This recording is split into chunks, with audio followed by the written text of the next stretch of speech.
Alright, guys, so let's talk about the Russian economy, the Middle East, and Europe. The smoke is clearing, and we can clearly see the effects of the economic war. The Russian economy isn't collapsing as many people thought. We have mainstream media confirming this, which should come as quite a surprise to the West. Then we have to talk about the Middle East boycotts. We now have definitive evidence that it is working. A major company's bottom line has been hit, and their stock price has started to crash down. Let's not forget about the German economy as well. Olaf Scholz and his cabinet, they are finally admitting that Germany's industries are declining. They are trying to save the economy because the energy crisis can't be denied any longer. But let's start with the Russian economy first because Western media is now calling it resilient. It's a big twist of fate. The indicators are flashing green for Moscow, and the conflict only seems to be growing Russia's industries. In a shocking declaration, the IMF now expects Russia's economy to grow by 2.6% this year. That's more than double their previous forecast of 1.1%. And this ironically makes Russia one of the fastest growing economies in the world for 2024. It's a stunning reversal that tells us that the tables have flipped. While many EU economies are starting to contract, Russia is still growing despite heavy sanctions from the West. Observing the chart of Russia's economic growth, we can see the obvious. Outside of India and China, Russia is expected to grow faster than the G7 economies in 2024. Growth will exceed the US, Japan, and the Eurozone as a whole, which should come as a complete shock to the West. This upgrade is essentially a slap in the face to the Western sanctions. According to the IMF's chief economist, it is definitely the case that the Russian economy has been doing better than we were expecting and many others were expecting. And it's important we understand why Russia's economy is growing despite all the headwinds. A big part of this comes from an economy primed for war. In 2023, Russia's industrial production grew by 3.5% in 2023 versus just 0.6% the year before. Because of the output of weapons, aircraft, and combat vehicles, the Russian economy is getting a boost. And this actually increases the amount of jobs in the country and keeps people employed. Because of Western sanctions, Russia is forced to either import goods from China or ramp up their own production, and they're doing both. We are watching the Russian economy gradually become self reliant, especially in manufacturing. Analyzing Russia's industrial output, there's growth across the board besides just the military related categories. It's obvious that electronics, metal goods, and transportation production will grow. But other goods like motor vehicles and electricals all recorded double digit growth versus 2022. Most of these goods are for domestic consumption. And it's true that Western sanctions they've cut Moscow away from the dollar system, but Russian manufacturing isn't collapsing. They have access to endless amounts of commodities and cheap energy, so they can keep manufacturing indefinitely. And ironically, the conflict is actually growing their economy. It is quite telling that the sanctions have gone wrong. We are seeing headline after headline from the West that is wondering why the collapse isn't here yet. From the FT, the surprising resilience of the Russian economy, the battle of financial attrition is going to drag out for longer because Putin is taking a playbook from the West by increasing spending. Over the past 5 years, every metric in the Russian economy has gone up. Revenues from oil and gas are up, non energy revenues have also bounced higher after the sanctions. But look at Russia's expenditures, it has gone higher by around 2 trillion rubles per quarter. This spending is helping to keep Russia's GDP positive and people employed. It is quite likely that even after the conflict is over, Russia could continue their military production to supply countries in the global south with arms. Before the war started, Russia's biggest arms buyer concentrated around China, India, and many other countries outside of the West. It's very likely as Europe continues arming themselves, Russia will push out weapons to the rest of the world as well. So the Russian economy, even after the war, might not contract or enter a recession. Another big sector to investigate is Russia's banking sector. Since 2022, Russian banks have been cut away from SWIFT and the Western financial system, so any new growth has to be generated from their domestic economy. Even many Chinese banks they are scared of dealing with Russia because of US dollar sanctions. In a big update, Russian banks generated almost $37 billion in profit last year, up by 16% in the previous year. The majority of this was driven by mortgage demand and business loans for acquisitions. When the economy is growing, there should be a corresponding increase in demand for financial services. People want to buy homes and businesses will desire to expand, which is what we are witnessing in Russia today. Drilling into the numbers, mortgages jumped by nearly 35% from a year ago because the state is subsidizing mortgage rates. The headline rate is around 15%, but Russian families are paying only around 7 to 8%. So there's this very big rush to buy homes. And this is a form of financial engineering Putin is doing to circulate profits from the banking sector back to the government revenues. And obviously, this can't last forever, but as long as oil income stays strong, Russia can keep the subsidies up for longer. So it's not just the West that's trying to fund the war, Russia is also pulling on all the levers as well. It's quite amazing to see how an economy cut away from the West can survive. It's a textbook example that will last for generations to come. But the West is also going to double down on this. They are not done yet. The EU is about to impose its 13th package of sanctions on Moscow, number 13, but they are beginning to lose steam.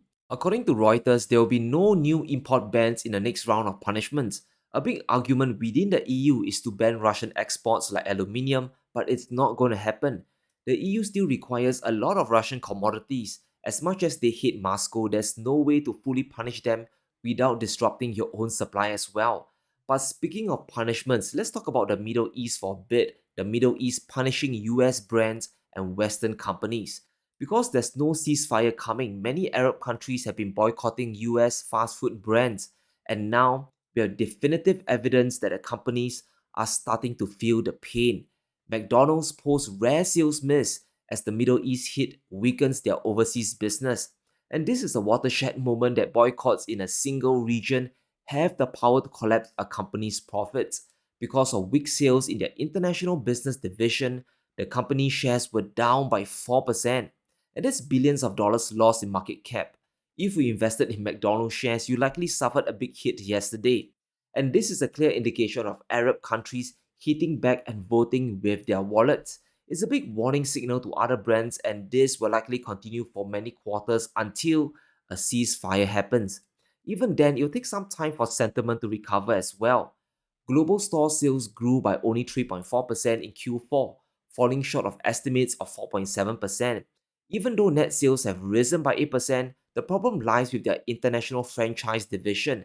Same store sales there expanded by only 0.7%, which is a big collapse in growth. This isn't good for the company, which is experiencing a global slowdown. McDonald's sales growth has slowed across the Middle East and other regions as well. It has gone from double digit growth just 12 months back to below 4% in the latest quarter. Q4 is the holiday season when sales should pick up, but growth went down instead.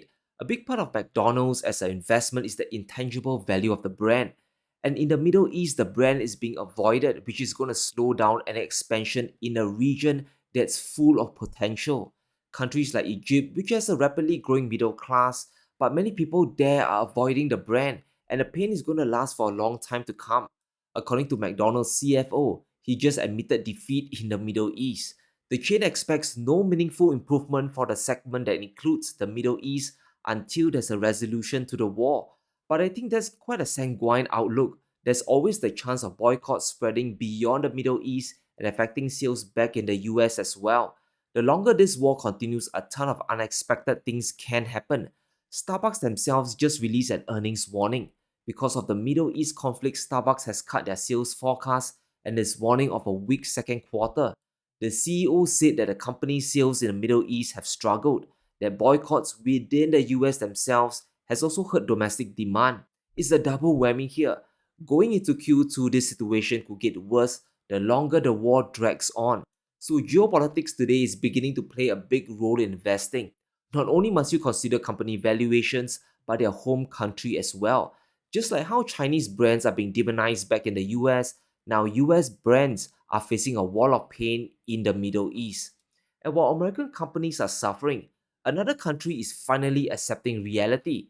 Germany is starting to realize that their economy is in big trouble and there's a need to get out of this mess. In a report from Bloomberg, the German finance minister admits the lack of growth is making the country poor. And to this fact, he has made two crucial statements that might signal a big shift in sentiment. He has admitted that Germany is no longer competitive and that spending without economic growth is not the way forward. And what's shocking is this statement. that Germany needs to seek a social market economy, which means prioritizing the welfare of their citizens and social security instead of just focusing on profits. And it kind of sounds like China's economy, doesn't it? Germany was an industrial powerhouse. The bulk of their economy is powered by manufacturing. But since 2018, German industries have begun to decline year after year. Germany made many missteps, such as ignoring the early move towards electric vehicles. Things only got worse after the Ukraine conflict when cheap Russian gas was cut away. And that's why in 2023, we can see a steeper decline in their industrial production. We are now back to the levels just after the '08 housing crisis. In other words, German manufacturing went nowhere for 15 years. And because Germany's economy is contracting, it's getting harder and harder to justify deficit spending.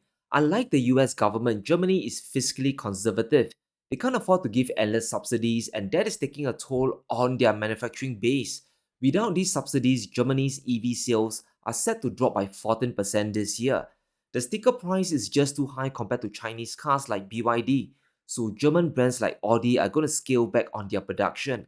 And this will be a painful blow because EVs will be the future. Over the next 10, 20, or 30 years, more vehicles will go electric. And if you lose a foothold now, competing with the Americans or the Chinese tomorrow might be impossible. Germany's EV sales grew exponentially from 2016 to 2023, but that was on the back of cheap Russian gas, cheap energy. Now that China and US they've caught up, plus higher energy inputs for Germany, the future of German EVs isn't looking very good. They'll continue to lose more market share over the next few years at the very least. What's interesting is Olaf Scholz himself admitting that the German government is in trouble. And this is a good thing because it signals self reflection and a hope that perhaps Germany can make an eventual U turn. The biggest crisis they have to solve, of course, is the energy problem. Until Germany can get abundant and cheap energy into the country, they will be one step behind the manufacturing war. And to close the energy gap, Germany has approved a major expansion of their gas power plants. The government has agreed to subsidize 10 gigawatts worth of generation units, and this will cost the country up to 20 billion euros over the next 2 decades. And the plan is kind of simple: flood the market with more power to bring down prices, and this will provide round the clock power to prevent any price shocks. While this is a good step indeed, it still doesn't solve the input problem of expensive gas. Because Russian energy has been cut away, expensive LNG is the only option left. When input costs are still high, the resulting power generated is still going to cost more versus other parts of the world like China or even the US. The decoupling between Europe and Russia isn't going to end, we all know that. In fact, it's only going to continue. But until that reverses, it's going to be hard for German industries to recover and compete with the rest of the world. But let me know what you think. Can Germany reverse the downtrend? And will the Middle East boycotts get even worse than today? Let me know in the comments below. Stay safe, be sure to smash the like button and subscribe as we navigate through these crazy times.